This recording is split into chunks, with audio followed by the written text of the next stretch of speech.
जय स्वामीनारायण। श्री स्वामीनारायण गुरुकुल संस्थान राजकोट आयोजित SGIS ऑनलाइन गुरुकुल में आप सब विद्यार्थीओं हार्दिक स्वागत है। हूँ RB सोनगरा।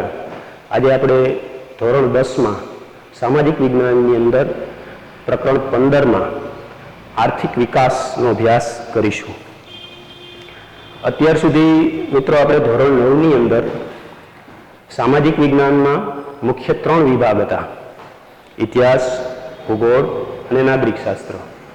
पर 10मा धोरणनी अंदर 4 विभाग आवशे अने एमां नागरिक शास्त्रनो समावेश नहीं थाय, परंतु इतिहास, भूगोल, अर्थशास्त्र और समाजशास्त्रनो अभ्यास करवानो थशे।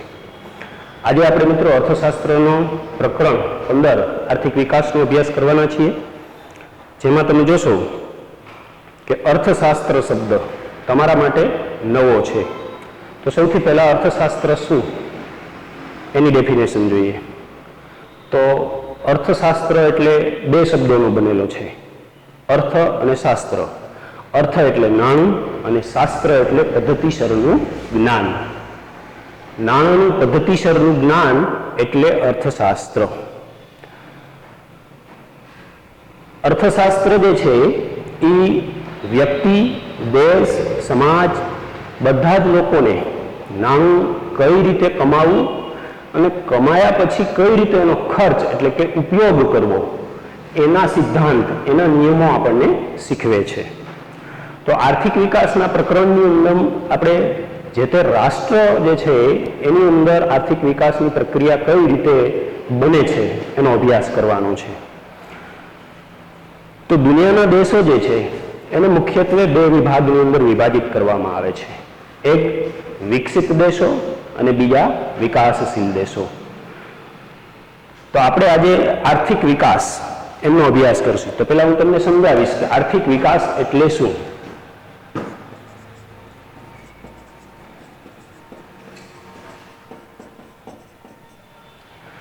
આર્થિક વિકાસમાં મુખ્ય 3 બાબતોનો સમાવેશ થાય છે।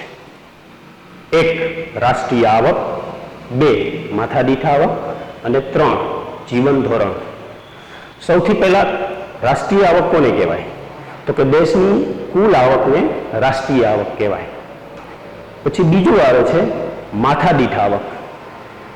દેશની કુલ રાષ્ટ્રીય આવકને દેશની કુલ जनसंख्या વડે ભાગવાથી જે આવક પ્રાપ્ત થાય છે તેને માથાદીઠ સરેરાશ આવક કહે છે। એને સૂત્ર દ્વારા સમજવું હોય તો આ રીતે સમજાય કે કુલ રાષ્ટ્રીય આવક એને ભાગ્યા દેશની કુલ जनसंख्या બરાબર જે મળે તે સરેરાશ માથાદીઠ આવક।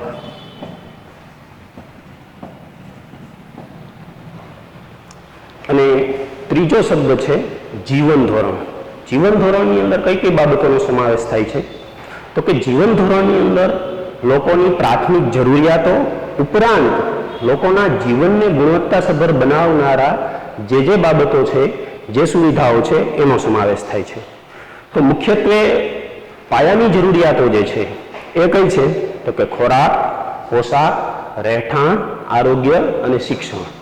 આ મુખ્ય પાયાની જરૂરિયાતો ઉપરાંત ઉર્જા, પરિવહન અને સંદેશા વ્યવહાર જેવી સુવિધાઓ જેટલા પ્રમાણની અંદર લોકોને આપી શકાય એટલા પ્રમાણની અંદર લોકોનું જીવન ધોરણ જે છે એ ઊંચું આવે। તો આર્થિક વિકાસની અંદર કઈ 3 બાબતોનો સમાવેશ થયો? તો કે 1 રાષ્ટ્રીય આવક, 2 સરેરાશ માથાદીઠ આવક અને 3 જીવન ધોરણ। હવે આની સમજૂતી આપવી હોય કે વ્યાખ્યાના સંદર્ભમાં આપણે એને લખવું હોય તો આ રીતે લખી શકાય કે જે રાષ્ટ્રની અંદર તેની રાષ્ટ્રીય આવક અને સરેરાશ માથાદીઠ આવક અગાઉના દર કરતા વધુ દરે વધે અને સાથે સાથે જીવન ધોરણ ઊંચું આવે તો તેને આર્થિક વિકાસ થયો કહેવાય।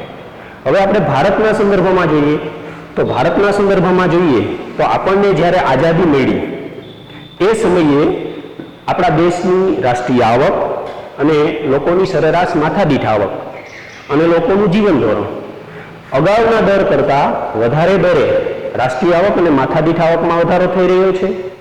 સાથે સાથે લોકોના જીવન ધોરણની અંદર પણ સુધારો થઈ રહ્યો છે. એટલે કે લોકોનું જીવન ધોરણ અગાઉના કરતાં વધારે ઊંચું આવ્યું છે. એના ઉપરથી આપણે એવું કહી શકાય કે ભારતનો આર્થિક વિકાસ થઈ રહ્યો છે. હવે આપણે બીજો મુદ્દાની જે ચર્ચા કરવાની છે એ છે આર્થિક વૃદ્ધિ અને આર્થિક વિકાસ.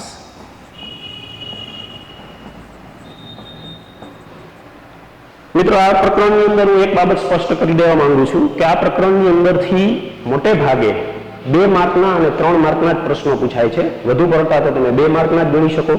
તો તમારા આર્થિક વિકાસની સમજૂતી 2 માર્કની અંદર આપી શકાય.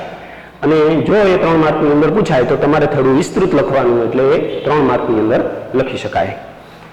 આર્થિક વૃદ્ધિ અને આર્થિક વિકાસ એનો તફાવત છે. તો કોને કહેવાય આર્થિક વૃદ્ધિ અને કોને કહેવાય આર્થિક વિકાસ? તો સૌથી પહેલા આપણે આર્થિક વિકાસના સંદર્ભમાં આર્થિક વૃદ્ધિ અને આર્થિક વિકાસ કોને કહેવાય એ સમજીએ. તો કે ભાઈ, આર્થિક વિકાસ એ કોઈ પણ રાષ્ટ્રની પ્રથમ અવસ્થા છે અને આર્થિક વૃદ્ધિ એ ત્યાર પછીની અવસ્થા છે. ત્યાર પછી આ પેલો વિકાસના સંદર્ભમાં,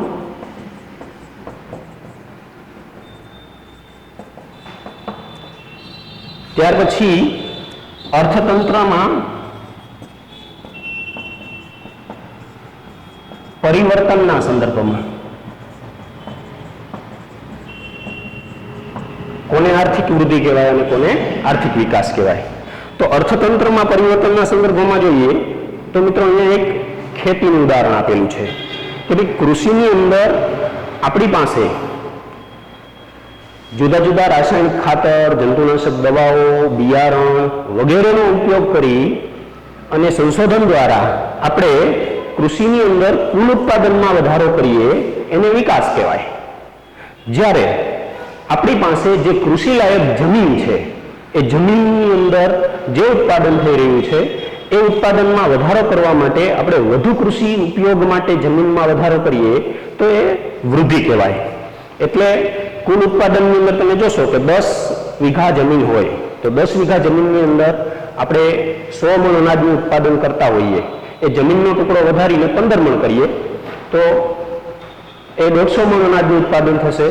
પરંતુ એ 10 વીઘા જમીનની અંદર જ સુધારેલા બિયારણો, રાસાયણિક ખાતર, જંતુનાશક દવાઓ અને અન્ય સંશોધનો દ્વારા આપણે જો કુલ ઉત્પાદનની અંદર વધારો કરી શકીએ તો એને વિકાસ કર્યો કહેવાય. આર્થિક વૃદ્ધિ અને આર્થિક વિકાસના સંદર્ભમાં ત્રીજી બાબત આવે છે તો કે વિકાસશીલ દેશો અને વિકસિત દેશોના સંદર્ભમાં.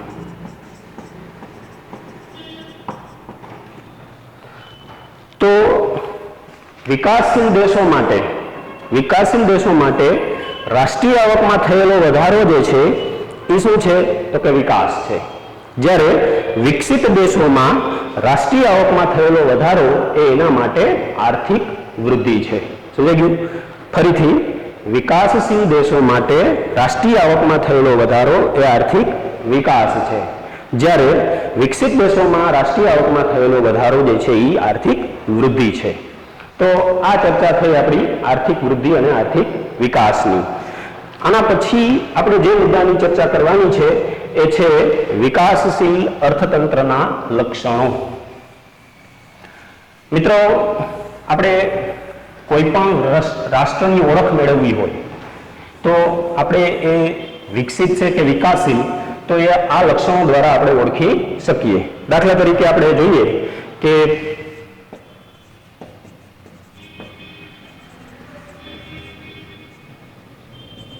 અર્થતંત્રના લક્ષણો.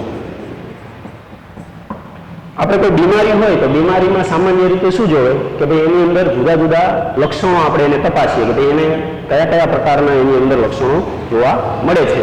પણ બધા જ લક્ષણો કોઈ વ્યક્તિની બીમારીની અંદર હોય એવું જરૂરી નથી. આપણે વર્તમાન સમયની અંદર જ સંદર્ભમાં જોઈએ કે કેટલાક લોકોને અમુક લક્ષણો જોવા મળે, કેટલાક લોકોને અમુક લક્ષણો.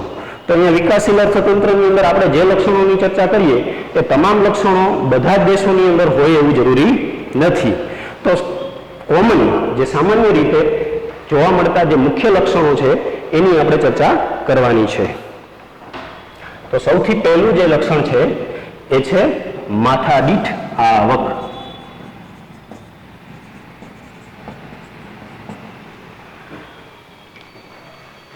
મિત્રો, વિશ્વ બેંકે એક અહેવાલ બહાર પાડેલો 2005માં અને એમાં એમ કીધેલું કે કોઈ પણ રાષ્ટ્રની રાષ્ટ્રીય માથાદીઠ આવક એ $735 કે તેના કરતા ઓછી હોય તો એવું રાષ્ટ્ર જે છે એ વિકાસશીલ રાષ્ટ્ર કહેવાય, અને જો $735 કરતા વધુ હોય તો એ રાષ્ટ્ર વિકસિત કહેવાય. વિકાસશીલ દેશોના સંદર્ભમાં જોઈએ તો મોટે ભાગે વિકાસશીલ દેશોની આ રાષ્ટ્રીય માથાદીઠ આવક $735 કરતા મોટે ભાગે કેવી હોય છે? નીચી હોય છે, અને એ જે છે એનું મુખ્ય લક્ષણ છે. બીજી જે કોમન બાબત છે એ છે વસ્તી વૃદ્ધિ.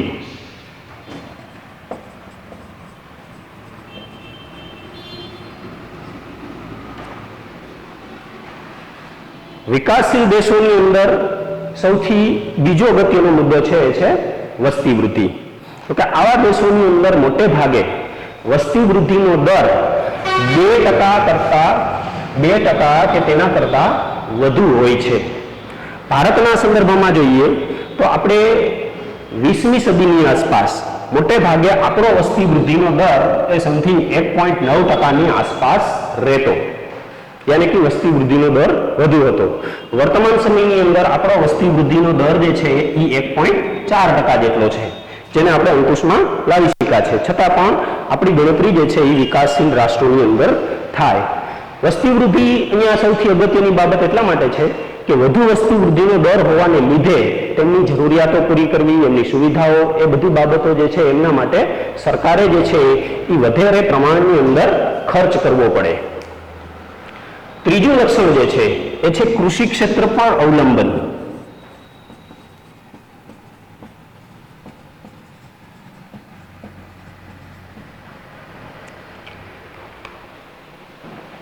વિકાસશીલ રાષ્ટ્રો જે છે એમને આર્થિક પ્રવૃત્તિઓનું મુખ્ય કેન્દ્ર જે છે એ શું હોય છે? તો કે ખેતી હોય છે, યાની કે કૃષિ ઉપરની નિર્ભરતા વધારે હોય છે.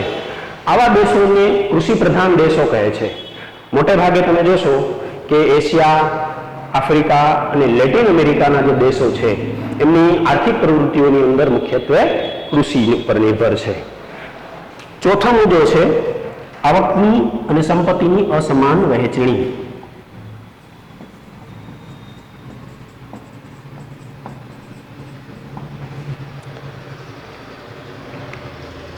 વિકાસશીલ રાષ્ટ્રોની અંદર જોશો તો આવકની વહેંચણી જે છે એ પણ ખૂબ જ અસમાન જોવા મળે. કઈ રીતે?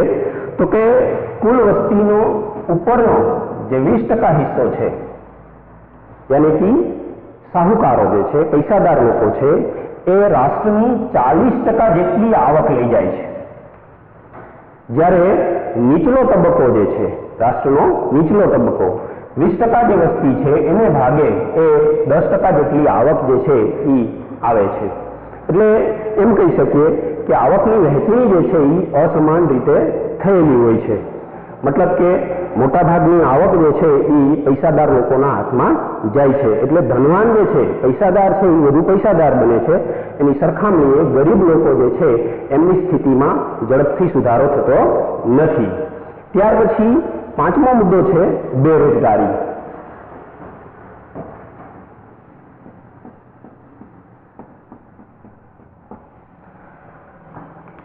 આવા દેશોની અંદર એટલે કે વિકાસશીલ દેશોની અંદર બેરોજગારીનું પ્રમાણ જે છે એ લગભગ 3% કે તેથી વધારે હોય છે. હવે બેરોજગારીનું પ્રમાણ જે છે એ ઊંચું હોવાને લીધે એ લોકો પોતાના જીવન ધોરણની અંદર સુધારો કરી શકતા નથી, એમની આવક વધી શકતી નથી. આવા દેશોની અંદર મોટે ભાગે જે બેરોજગારી જોવા મળે છે એમાં પ્રચ્છન્ન બેરોજગારી, મોસમી બેરોજગારી, માળખાગત બેરોજગારી, આવી બધી બેરોજગારીનું પ્રમાણ જે છે એ ખૂબ જ ઊંચું હોય છે. ખાસ કરીને તમે જોશો કે ખેતી ક્ષેત્રની અંદર પ્રચંડ બેરોજગારીનું પ્રમાણ ખૂબ જ ઊંચું હોય. કેમ કે જેમ જેમ વસ્તી વૃદ્ધિ દર વધતો જાય, કુટુંબનું કદ મોટું થતું જાય, એમ એમ તમે જોશો કે ત્યાં લોકો જે છે એ ખેતી ઉપરની નિર્ભરતા વધતી જાય. એટલે આવા લોકો ખેતી ક્ષેત્રની અંદર વૈકલ્પિક વ્યવસાયોના અભાવે કામ કરતા જોવા મળે છે. એટલે આવા દેશોની અંદર જે છે એ બેરોજગારીનું પ્રમાણ જે છે એ ઊંચું જોવા મળે. ત્યાર પછી ગરીબી. આવા દેશોની એટલે કે વિકાસશીલ દેશોની ત્રીજા ભાગની વસ્તી જે છે એ ગરીબી રેખા નીચે જીવતી જોવા મળે છે.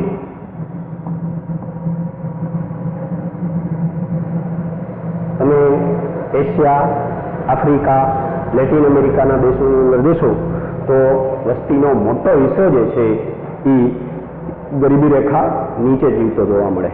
મતલબ કે એ લોકોને જે પ્રાથમિક જરૂરિયાતો હોય એ પ્રાથમિક જરૂરિયાતો પૂરી કરવા માટે પણ સતત સંઘર્ષ કરવો પડે. એટલે ગરીબીનું પ્રમાણ જે છે એ આવા જે રાષ્ટ્રો છે, વિકાસશીલ રાષ્ટ્રો છે, એની અંદર ખૂબ જ ઊંચું જોવા મળે છે. ત્યાર પછી દ્વિમુખી અર્થતંત્ર.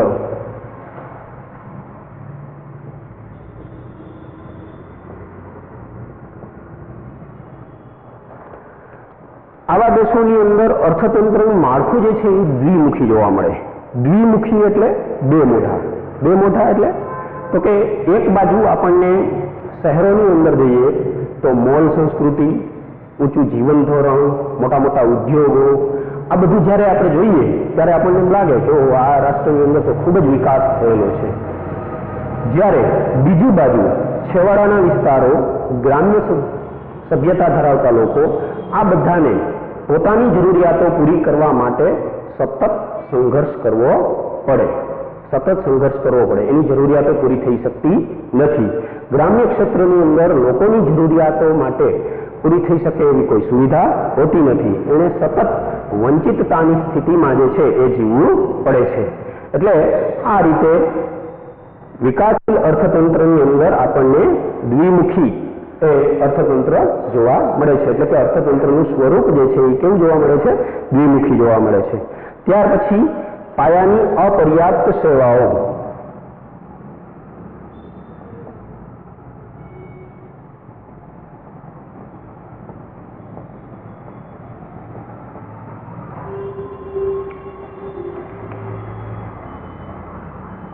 આ પ્રકારના અર્થતંત્રની અંદર તમે જોશો તો એ દેશના અર્થતંત્રનું જે માળખું છે એની અંદર આપણને જે પાયાની સુવિધાઓ લોકોને મળવી જોઈએ એ સુવિધાઓનો અભાવ જોવા મળે છે. પાયાની સુવિધાઓ એટલે શું? તો કે આંતરમાળખાકીય સુવિધાઓ. હવે આંતરમાળખાકીય સુવિધાઓ શું છે? તો કે જેનાથી દેશની આર્થિક પ્રવૃત્તિઓને વેગ મળે છે. આ પ્રકારે જે પાયાની સુવિધાઓ દેશના અર્થતંત્રને વિકાસ કરવા માટે મળવી જોઈએ, એટલે કે વેપાર, ઉદ્યોગ, કૃષિ, એમને વિકાસ માટે જરૂરી વાહન વ્યવહાર, રોડ રસ્તાઓ, સંદેશા વ્યવહાર, આ બધી જે સુવિધાઓ છે, ત્યાર પછી બેન્કિંગ, નાણું, વીમા, આ બધી જે સુવિધાઓ છે એને પૂરતા પ્રમાણમાં ઉપલબ્ધ બનતી નથી. એટલે કે પાયાની અપર્યાપ્ત સુવિધાઓને લીધે આર્થિક પ્રવૃત્તિઓને પૂરતો વેગ મળતો નથી. ત્યાર પછી આ છેલ્લો મુદ્દો છે એ છે વેપારનું માળખું.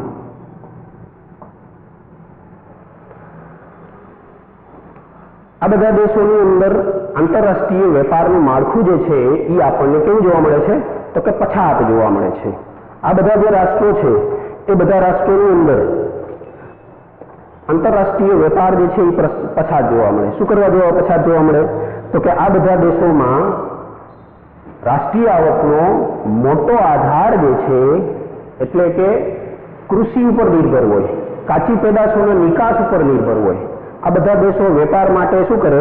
તો કે કાચી પેદાશોની નિકાસ કરે, કૃષિમાં ઉત્પાદન થયેલી કૃષિ પેદાશોની નિકાસ કરે, કાચી ખનિજોની નિકાસ કરે. જ્યારે બદલામાં શું કરે? તો તો કે તૈયાર વસ્તુઓ અને યંત્રોની આયાત કરે. હવે થાય છે શું? તો કે જે કાચી પેદાશોની નિકાસ કરે એ કાચી પેદાશોની નિકાસમાંથી થતી આવક જે છે એ ખૂબ જ ઓછી હોય છે. પ્રમાણમાં એણે તૈયાર વસ્તુઓ અને યંત્રો ખરીદવા માટે જે ખર્ચ કરવો પડે એ ખર્ચ વધુ હોય છે, જેને પરિણામે આ દેશોનું વેપાર માળખું પછાત જોવા મળે અને એને પરિણામે એ બધા દેશોનું દેવું છે એ સતત વધતું જોવા મળે છે. એટલે આ રીતે આપણને વિકાસશીલ અર્થતંત્રના લક્ષણો જોવા મળે છે. આ જો પ્રશ્ન પૂછાય તો મોટે ભાગે કાં તો એમાં એનું લિસ્ટ બનાવવાનું થાય અથવા 3 માર્કની અંદર પૂછાય તો તમારે ડિટેલમાં એની ચર્ચા કરવી પડે. હવે પછી આપણે જે ચર્ચા કરશું એ છે આર્થિક પ્રવૃત્તિ અને બિન આર્થિક પ્રવૃત્તિ.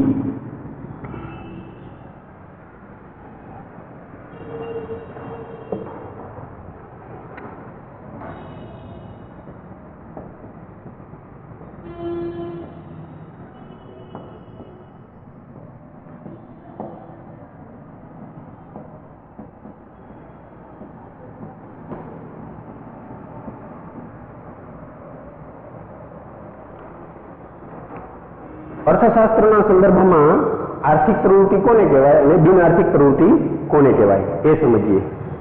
તો મિત્રો, વળતર મેળવવાના હેતુથી જે પ્રવૃત્તિઓ કરવામાં આવે છે તે પ્રવૃત્તિને આર્થિક પ્રવૃત્તિ કહે છે. ટૂંકમાં તે પ્રવૃત્તિ પાછળનો હેતુ જે છે એ શું હોવો જોઈએ? વળતર મેળવવાનો હોવો જોઈએ. દાખલા તરીકે ખેડૂત, શિક્ષક, ડોક્ટર, વકીલ આ બધા લોકો જે વ્યવસાય કરે છે તે બધા વ્યવસાયો છે એ આર્થિક પ્રવૃત્તિમાં આવે. બીજું છે બિન આર્થિક પ્રવૃત્તિ. જે પ્રવૃત્તિ પાછળનો હેતુ ભૌતિક વળતર મેળવવાનો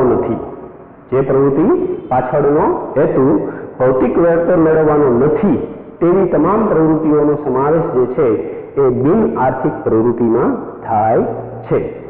દાખલા તરીકે માતા બાળકનો ઉછેર કરે તો એની પાછળ એનો કોઈ હેતુ ભૌતિક વળતરનો હોતો નથી. કોઈ ડોક્ટર ગરીબ દર્દીને ફ્રીમાં તપાસી આપે તો એમનો હેતુ જે છે એ ભૌતિક વળતર મેળવવાનો હોતો નથી. એટલે ટૂંકમાં ભૌતિક વળતર મેળવવાના હેતુથી કરવામાં આવતી પ્રવૃત્તિ આર્થિક પ્રવૃત્તિ અને જે પ્રવૃત્તિ પાછળનો હેતુ ભૌતિક વળતર મેળવવાનો નથી તેવી પ્રવૃત્તિને બિન આર્થિક પ્રવૃત્તિ કહે છે. તો આજનું લેક્ચર આપણે અહીંયા સમાપ્ત કરીએ છીએ. જય સ્વામિનારાયણ.